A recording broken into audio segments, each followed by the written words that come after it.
It's happening now. It will decide the fate of humanity. The time to choose sides has come. We are the resistance. We are the InfoWar.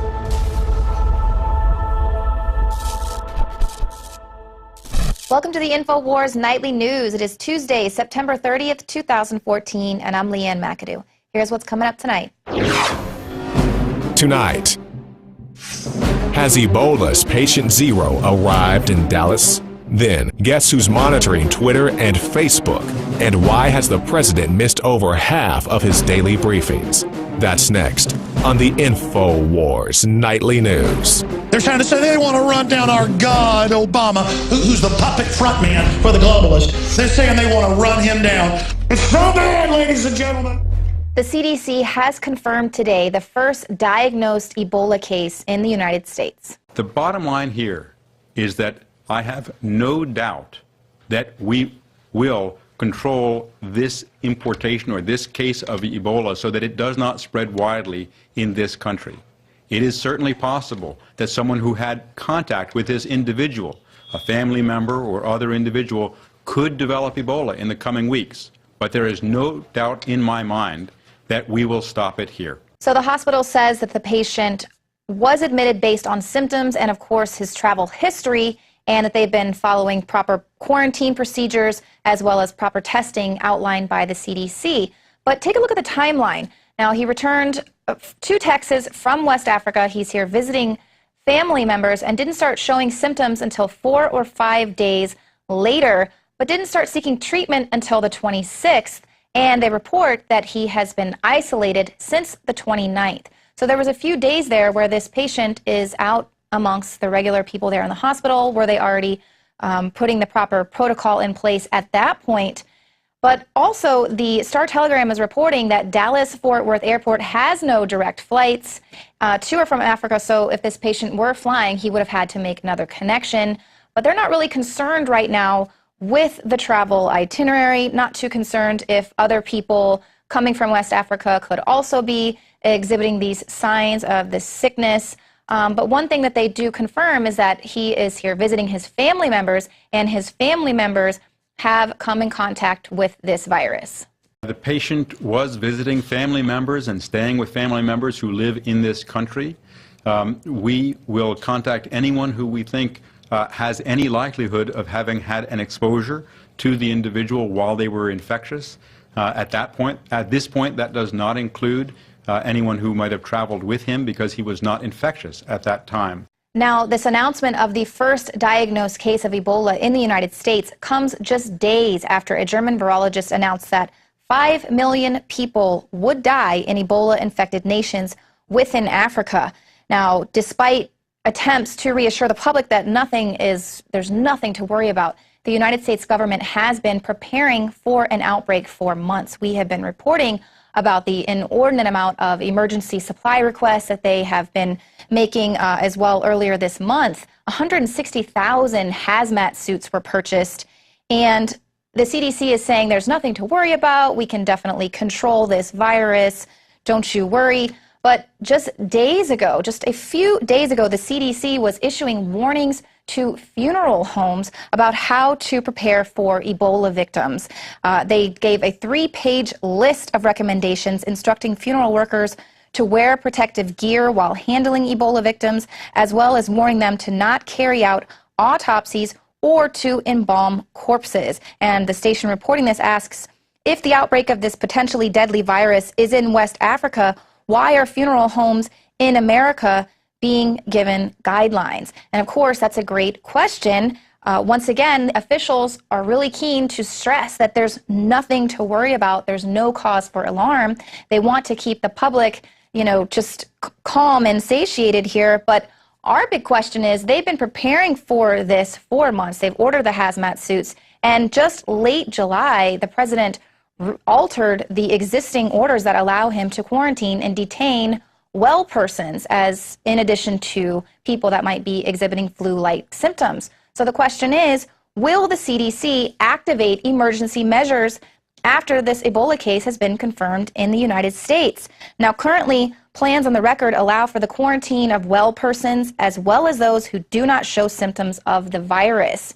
Now, the official CDC website details specific laws and regulations governing the control of communicable diseases. Now, under this, even healthy citizens who show no symptoms of Ebola would be forcibly quarantined at the behest of medical authorities, and quarantine is used to separate and restrict the movement of well persons who may have been exposed to a communicable disease to see if they become ill. These people may have been exposed and do not know, or they may have the disease but do not show symptoms, states the CDC. Now, last month, a former FDA official, Dr. Scott Gottlieb, wrote in Forbes that the CDC will invoke powers to hold a healthy person against his will in the event of an Ebola outbreak, and warned that the feds may assume too much jurisdiction to detain people involuntarily. Of course, this could lead to scenarios where people could be detained for long periods just on a suspicion that they might have been exposed to some pathogen and then forced to submit to certain medical interventions to gain their freedom. And this is, of course, something that we've been talking about, these mandatory experimental vaccines. Now, currently, the CDC is saying that they're not going to be detaining anyone until they begin to show symptoms. That's why they're not really concerned about other people who might have been on this flight. But here they're saying that what could be happening is that they will be quarantining and detaining people who do not show symptoms and forcing them to comply with mandatory experimental vaccines. It's Paul Joseph Watson with INFOWARS.com, and the CDC has confirmed the first case of Ebola in the United States. Obviously, this is an unprecedented development. We've written articles for weeks warning that the CDC was preparing for this outcome. The 160,000 hazmat suits ordered by the US State Department, the executive order signed by Obama back at the end of July to quarantine even healthy persons who do not show symptoms of the virus, and of course CDC emergency measures which could be activated after Ebola is confirmed in the United States, which again allow for the quarantine of well persons who do not show symptoms of Ebola. And what's interesting about this recent case that's just been announced today by the CDC is they acknowledged that family members of the victim there in the Dallas hospital may also have been infected with the virus, as well as members of the community. And now we know that this victim, this Ebola victim, was active for several days with symptoms of the disease walking around the community. So the question remains, who else could have been infected? Obviously, they're going to try and downplay this for understandable reasons. They don't want to create hysteria. But obviously a lack of detail at the moment. The key detail is that there may have been other individuals infected with the virus, as the CDC admitted. But we also had this other story today on Infowars.com, which was the CDC warning funeral homes in the United States to prepare for Ebola victims. They're advising workers in funeral homes not to perform autopsies or to embalm corpses of potential Ebola victims. So again, the CDC has been preparing for a while for this. Now they've admitted, they've confirmed today the first case of Ebola in the United States. We'll continue to track it on the Nightly News and Infowars.com. Stay tuned. Just to reiterate, late in July, Obama updated an executive order that was already existing, allowing for the apprehension, detention, or conditional release of individuals to prevent the introduction, transmission, or spread of suspected communicable diseases. And obviously, a condition of release could be taking an experimental vaccine. Now, this is obviously a breaking story, so please stay tuned to Infowars.com for all of the updates. Now, coming up, Chevy has introduced a new car. It features some spyware upgrades. And then, will the threat of ISIS finally bring the globalists that internet censorship they've been dying for? In the past decade, we have witnessed unparalleled scientific discoveries in the area of health. But no one has put together a formula that focuses directly on brain health, nerve growth factors, and optimizing your cellular energy at the same time. DNA Force is one of the most expensive formulas to produce. Some of the ingredients in DNA Force are $12,000 a kilogram. We are using the coveted, patented, only American source of PQQ, CoQ10, and more. You want the best that's out there at the lowest price anywhere? Well, we're bringing you a total win-win. The ultimate value, cutting-edge, trailblazing game changer that also supports the InfoWar. we have produced a limited run of DNA Force, and it will take up to 12 weeks to produce more once we sell out. Secure your DNA Force today at InfoWarsLife.com or call toll-free 888-253-3139. DNA Force from InfoWars Life. Celebrate the spirit of freedom and liberty upon which our nation was founded at InfoWarsShop.com. Molon Lave is ancient Greek for come and take it. This popular design combines both classic Greek Spartan imagery with modern M16 assault rifles. Now available in women's tees and proudly made in the USA. Celebrate the spirit of 1776 with the George Washington brass belt buckle or this incredibly sharp-looking 1776 hat. Badass. And be sure to check out the new arrivals at InfoWars Life, where you can prepare your body to perform at peak levels with Survival Shield, Nascent Iodine, Super Male Vitality, and Fluoride Shield. And wake up, America. Immune Support Blend is the healthy choice for the gourmet coffee lover. So get incredibly high-quality, freedom-based products and help fund the revolution at InfoWarsShop.com.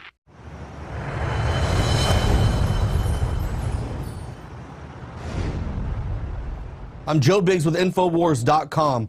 Chevrolet has announced the release of their new 2015 Corvette Z06 model. Well, it has a very, very creepy feature that's going to be in it. It is called valet mode. Now, the new feature of GM sports car is part of the performance data recorder called valet mode. It is a high-tech equipment that allows vet owners to secretly record conversations in its interior, as well as the information about its performance, even when they're not in the car.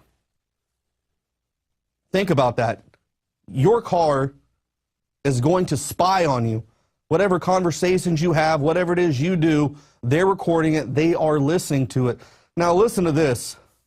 This is crazy because Harlan Charles is the Corvette product manager. He says anyone who has ever felt apprehension about handing over their keys will appreciate the peace of mind of knowing exactly what happened while their baby was out of sight. Think of it as a baby monitor for your car. So they're taking away your right to privacy so you can have this peace of mind to have this expensive toy.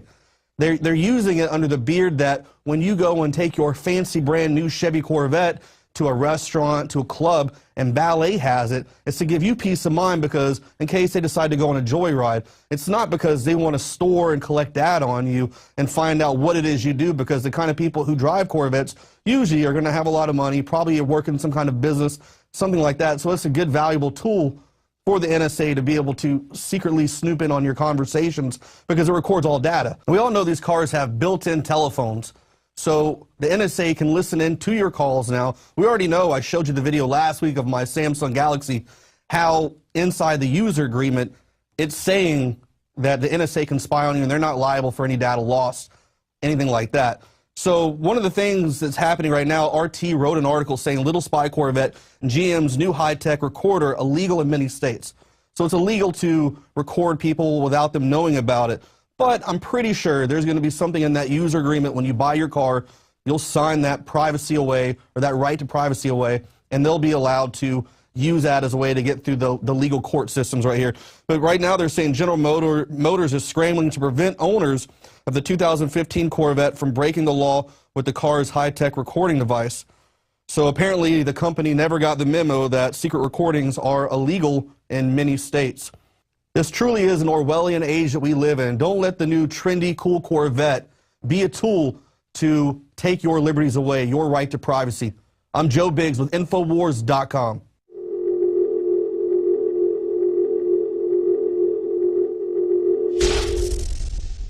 This is Alex Jones for InfoWarsLife.com. The latest in preparedness is now here. An electrically stabilized colloidal silver solution that can be added to both your home cabinet and preparedness pack alike. Concentrated to 30 parts per million in what has been dubbed the survival silver solution. The new InfoWars Life Silver Bullet Colloidal Silver is the answer for you and your family. And it's entirely free of toxic artificial additives that are loaded into many products. The InfoWars Life Silver Bullet Silver is so powerful that it is concentrated into a 2-ounce bottle, and it's not not recommended for extended continual use. This is not a low-grade formula. We are working with one of the top laboratory manufacturers in the United States to bring you the best form of colloidal silver using electrical processes within a base of deionized water for your preparedness storage. For your home kitchen, purchase your bottle of InfoWarsLife.com Silver Bullet Colloidal Silver today and find other amazing supplements at InfoWarsLife.com. Introducing the first proprietary oxygen-based intestinal cleanser,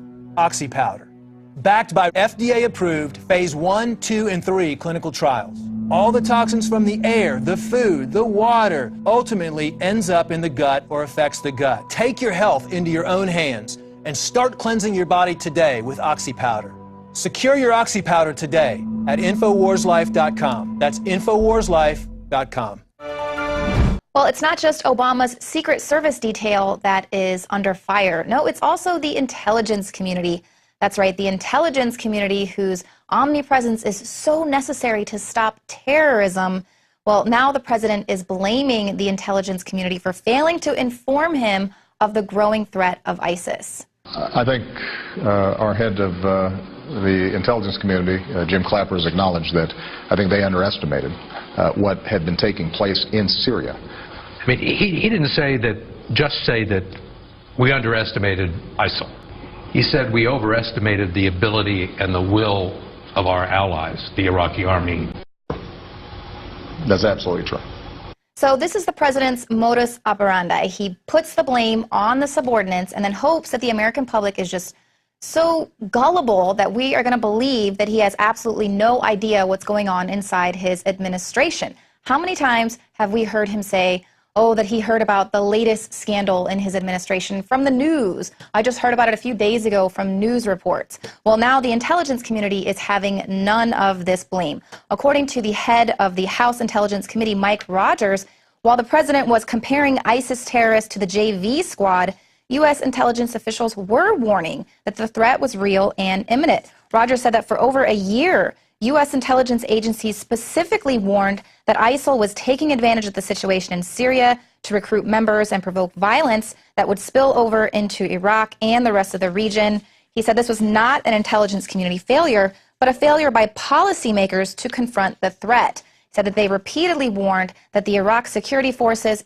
faced severe pressure. U.S. officials knew that the Iraqi government was in trouble almost a year and a half ago, and that allies in the Arab world were asking for guidance and leadership regarding the rise of ISIS, who it was known was also funneling weapons and foreign fighters into Iraq. And now we've been reporting on this for quite some time as well, so it makes no sense for the president to say that he had no idea and that there was U.S. intelligence failures. But of course, as Obama once again passes the buck, conveniently timed is this latest government accountability report. Let's take a look at it. It reveals that Obama missed 60% of his daily intelligence briefings. It shows that he attended just over 42% of his presidential daily briefs in his first term and 41% in his second term. So he's actually gone to even less of his daily intelligence briefings, though this second term has been riddled with scandals.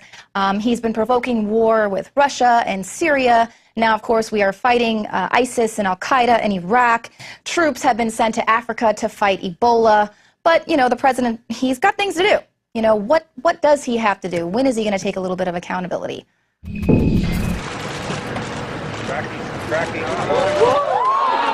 Golf addict, President Obama doesn't care that you know he played roughly 800 hours of golf on about 200 golf trips since he was crowned imperial bankster puppet in 2009. With the stock market bubble about to burst, civil unrest, a third of the country unemployed and eating from the taxpayer trough, disease, ISIS, drug cartels on our borders and inside our country, nope, President Obama only shows up to work, according to the Daily Caller, 700 times. 100 times less than his cherished golf outings. Pretty nice gig, huh? What if the average American worker got to spend more time goofing off than actually working? The average American worker is breaking their back working 2 to 3 jobs just to make rent, while Obama's corporocratic golf buddies earn 331 times as much as the average American worker. Hey, does it really matter that he teed off immediately after gripping the hearts and minds with his heartfelt speech about beheaded journalist James Foley? Let's go while we're young. You mind, sir, trying to tee off? Why should he be bothered with briefings on ISIS from intelligence since 2012 when he has a tea time to catch? There is no doubt that their advance, their movement over the last several months has been more rapid than the intelligence estimates and I think the expectations of policymakers. Well, ISIS isn't that big a deal. They're only threatening to cross our borders and take over America. But who am I or you to criticize the president? What difference at this point does it make? He's literally surrounded by incompetence. You know, I've been there for hundreds of fence jumpers, and they never make it even close. You know, we have dogs. There's multiple layers of security. There was a failure here. His hooker-crazed Secret Service can't even keep one man out of the White House. But that will probably roll out as another excuse for them not to do their job. As we all cower in fear whether or not Obama's life is safe, another question comes to mind. Is America safe under Obama? Obama has decimated the freaking Constitution. So I don't give a damn, because if he doesn't follow the Constitution, we don't have to. John Bound, INFOWARS.com.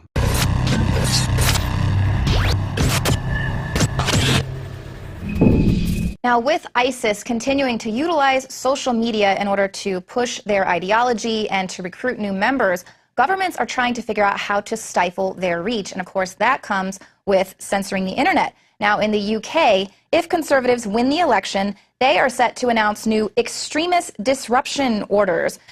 Their plans to strengthen counterterrorism. They say extremists will have to get posts on Facebook and Twitter approved in advance by the police under these sweeping rules.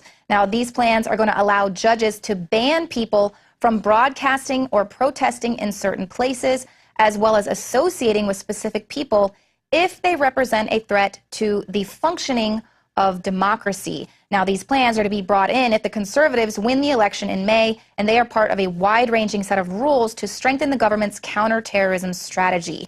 Extremist disruption orders would apply if a judge is convinced that an individual is carrying out their activities for the purpose of overthrowing democracy. So where do we go from here? Who gets to decide who is an extremist, who has extremist ideologies? David Cameron just said that just questioning the government is the same as joining ISIS. He just said that at his UN speech. Now, Twitter has been very busy censoring accounts that they say are pro-ISIS. Of course, they're joining Facebook and YouTube, who have been actively engaged in combating ISIS, and they're spreading their message all throughout social media. So I think that obviously this is something that a lot of people can agree on. Nobody wants to see gruesome images of them beheading people and then recruiting new jihadis like the guy in Oklahoma who was basically copycat jihadi. But now, basically, in the name of terrorism, they're saying anyone who has any conflicting views of democracy has to get permission to post things. And people are basically asking them to censor the internet, all because of ISIS and what ISIS is doing and spreading the message. Now we're basically asking for the internet kill switch. It's the old, they hate us for our freedom, so let's just go ahead and give them up. Now, if you want to know what this looks like, just take a look at what's happening in Hong Kong. They are having huge protests there, calling for democracy and political reform. Thousands of residents have taken to the streets to fight for this. So, of course, the government there sees these protests as a threat and needs to shut them down and censor them lest they cause a ripple effect throughout the rest of China. Now, we already know that the Chinese government maintains very strict controls over what can be seen on the internet and social media. They have a firewall that extends to Facebook, Twitter, YouTube. Google is rarely accessible. But Hong Kong typically does not fall under these same restrictions. Well, now any news articles, social media posts, and images about Hong Kong's pro-democracy protests are being heavily censored behind China's notorious firewall. Instagram has been blocked since Sunday, and of course, no media outlets showed the intense clash with police and protesters. Instead, if you do search for the Hong Kong protests, you're going to see blissful images of residents picnicking in the park, and they also, if you do end up finding an article about the protests, it's going to have a pro-government slant. So that's all that's being allowed to come through. But don't forget, we have plenty of people in our own government who are actively calling for Chinese-style internet kill switch and active internet controls. So take advantage of the open internet while you can. Become a Prison Planet subscriber and share all of this forbidden information with your family and friends. As always, you can share your username and password with up to 11 people at the same time. That is 11 people out there that are fighting the info war. And as always, you help support this operation. Thanks for tuning into the show tonight. We'll see you here tomorrow at 7 p.m. Central.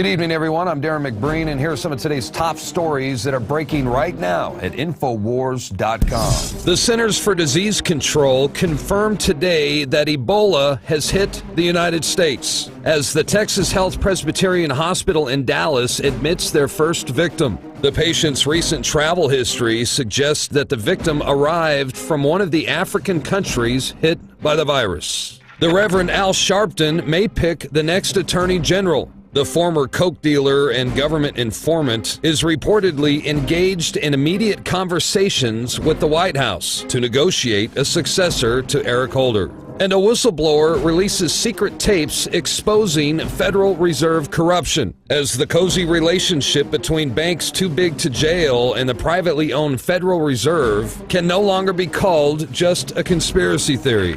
For more information, plus updates and breaking news, go to INFOWARS.com.